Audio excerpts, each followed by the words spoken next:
no beauty, no brain. Take a crown from a girl who is a lawyer. So you see this crown? It sits pretty on this head all day. Guys, welcome back to my channel. It's your girl Ezinne. How are you all doing? Hope you guys are good. Hope you guys are fine. If you're new to this channel, kindly click on the subscription button. Click on the notification bell to let you know whenever I post any new video. Okay, guys, it's another episode. In fact, the 10th episode of the Real Housewives of Lagos. Yes, guys, it's was uploaded today on Showmax, and yes, we are here to talk about it. But before we get right into it, is the last month of the year. Like, hey, it's almost like a few weeks ago we're saying Happy New Year, welcome to 2023, and now we're about to say bye-bye to 2023 and hello to 2024. Like, wow. I'm short of words. I don't even know what to say. It's been one hell of a year, but we are here and we are live, and by God's grace, we will all celebrate a new year 2024 together. Happy new month. Yes, guys, and Merry Christmas in advance. I know it's like how many days to Christmas, but I'm in the Christmas spirit. Yes, guys. Now let's get into the gist. Oh my goodness. The foolery from what's that his name again? Dr. Rommel and Chioma and Iyabo and Tanya. It has no end. Like, oh my goodness. I'm tired of saying this episode after episode. You know, how Iyabo is acting like a mean girl. But she keeps, upgrading her meanness. And at this point, it's actually looking silly. Yes, let's start with, the visit to Dr. Rommel's clinic, the one that Chioma said that he brought Atlanta to Nigeria. Yes, I've not been to Atlanta, but hey, I know that that's not how Atlanta used to look like.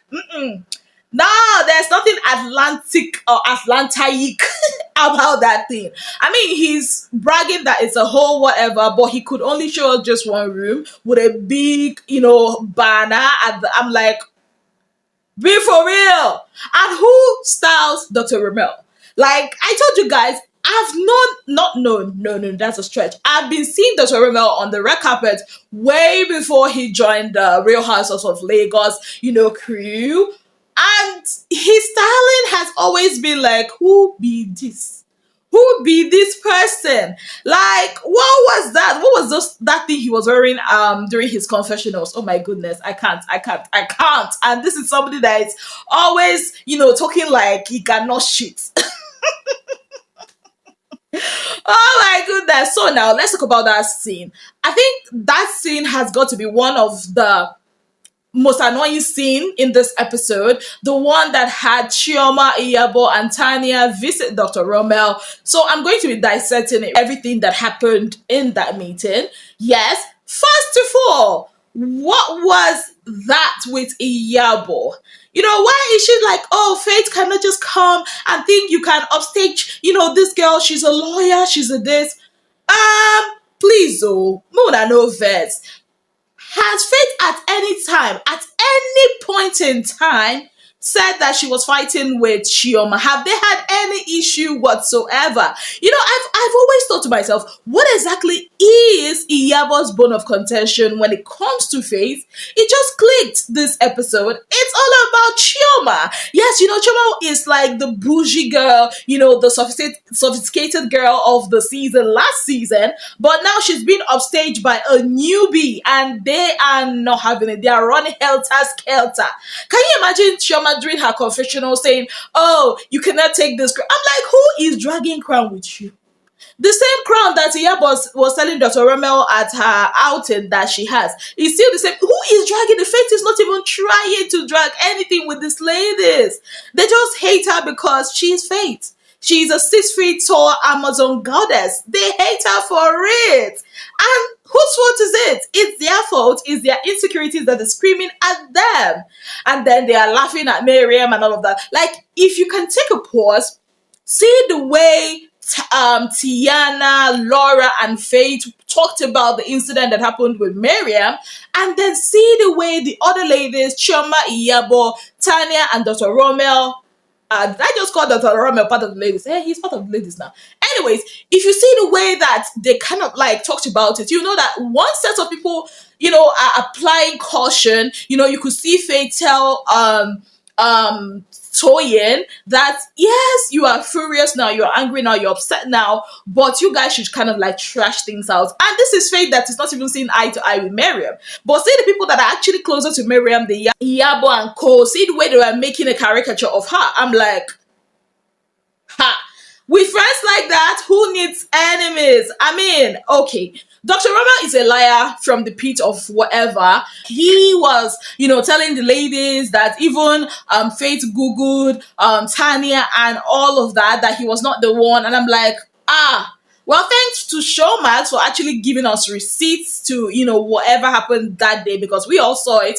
And I think they needed to remind us of what actually went down. Now, that's one scene. Another scene that, they don't go down well with me is, the scene where Toyin has her fashion show and invites the ladies to come to the fashion show and all of that. I mean, we saw a lot of Big Brother Naija people. We saw Hermes perform like that was an erotic dance. We saw Shex and Bella. I mean, there was Tabang, there was Nana, there was Dotun, there was Fina. I mean, a lot of BB Niger alumni or Big Brother alumni. Yes, guys, they were there. It was a fantastic show. But tell me why Iyabo felt like, she's sitting there, she was sitting beside Chioma and Laura, and she starts saying, that this is what fashion show is all about, that Toyin is trashing Laura's fashion show, from the first season, and, they were just kicking and laughing, and Chioma was like, see Laura's face, she's frowning, and they will look at Laura and they will laugh. Tell me, what kind of behavior is that? And to top it all, when, Faith comes in, because she was one of the models, and Dr. Romel is just acting like, I don't know how else to put it. If you watch a lot of African Magic epic movies, when the wicked uncle, sets a trap for maybe one of his brother's children, right? And then the trap or the charm does not touch the brother's children, and then he's walking on a path, and then he sees the children unharmed coming towards him. You know how they act? Yeah, that's the same way, Dr. Rama was acting when Faith was walking the wrong way. And he was like, I don't even see her. I'm like, Benny, shut up. You saw her and you could not help yourself. I'm like, what kind of people are this? Nah, it's giving classless. Honestly, I can't believe that I would even use classless, as, a term to define these ladies in the Real Housewives of Lagos. And also, let's fast forward to the scene, where after the fashion show and Toyin leaves, and the ladies are sitting waiting for the rain to subside. Faith goes home, not minding the rain and the downpour and all of that.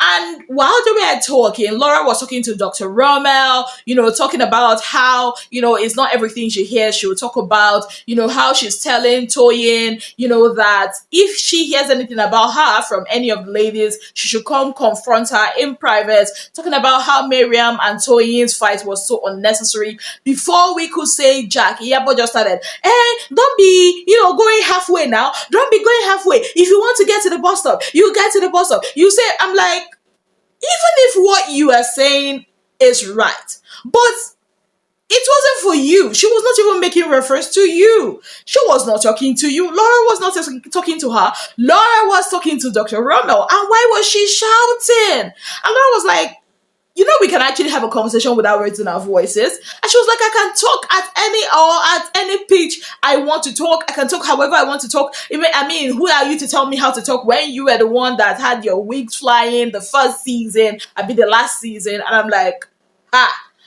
why is Iyabo trying to fight Laura? And even when we're shown what will happen next week, it's almost like she was also coming for Laura. Like, what is the issue with this woman? Hey, and please, can they just stop showing us the most cringe-worthy scenes with Chioma and her paid actors? Because it's not making any more sense. What is Eso doing there in the horse riding? Like, we started this season with, Chioma giving us hope that we are going to see her mysterious boo, always having a phone call conversation with him that he's not in the country and all of that, even at her charity event. And all of a sudden, we see Flowers' last episode coming from, Eso, who is an actor, and then we are seeing him like, Koyemi, from where to where? I do not understand. It's not giving. There's no chemistry. Like, next time, like Miriam said, if she wants to pay people, please let her pay people that will, show forth the chemistry, because it's not giving. It's obvious. Miriam might have been wrong for a lot of things, but she's saying that, Chioma pays actors to act as her boyfriends. I'm actually forced to believe that it's true, because we've seen the whole thing and it's not given at all. Now, talking about Miriam, she was not really part of the ladies this episode. She was at home, and all of that. Honestly, my heart goes out to her. I really don't like, somebody being singled out in a group, but she did that herself, even though she, saying that her moods, her emotions has been all over the place because of the surrogacy and the IVF thing. And I can understand that, but I mean, she should have opened up more, even though I feel like she was way doing too much. And I think we've got a good news coming next episode, because it looks like our darling Laura is preggies. Yes, guys, it looks like we're going to be expecting another baby from Laura. We got to see Tiana's baby daddy. He's a fine man, though. He's a fine man. Even though that scene was giving somehow, the ladies had to hang out together. We got to see Faith and her mom as religious as ever. I mean, which Nigerian mom is not religious like that? Which Nigerian mom? It was beautiful to see these ladies in their, comfort zones, their homes. But honestly, Iyabo is a no-no. She's constituting nuisance in that show this season. Is not giving. Looking at Chioma, she's still not giving. Now, it makes sense. Caroline was never the problem. It was always Chioma. Chioma has always been the problem, and not Caroline. Tanya is, I'm sorry to say this, she has no storyline in that show. She cannot express herself. She does not have a backbone. She does not have a mind of her own. She's just, like everywhere. Like, this is somebody that was like, oh, this is what this guy said, this is what Romel said. Immediately, Iyabo was there and Chioma was there. She could not even say anything. She was like, oh, okay, but I'm like, if you don't stand for anything, you can fall for everything, right? And that is who Tanya is. I don't even know why she's a cast. Is it because they were looking for a half caste, mixed race, yellow purple kind of person to replace or to remind us of Caroline? Because if she is actually a replacement of Caroline, she's a very poor replacement of Caroline. But I sure love seeing her with her dad, her relationship with her husband. I don't understand how it is. It's just that, anyway, let me just keep short. Anyways. Laura is in her happy girl era. She's not letting anybody take her off. Chioma and Iyabo are so insecure this season. I mean, why would women that have almost everything be so insecure about a lady that they've not even gotten the chance or given the chance to know? It's just absurd. Anyways, guys, that's it for the 10th episode of the show. What are your thoughts? Let me know in the comment section. And on that note, I'd like to say a very big thank you to you all for being part of my channel.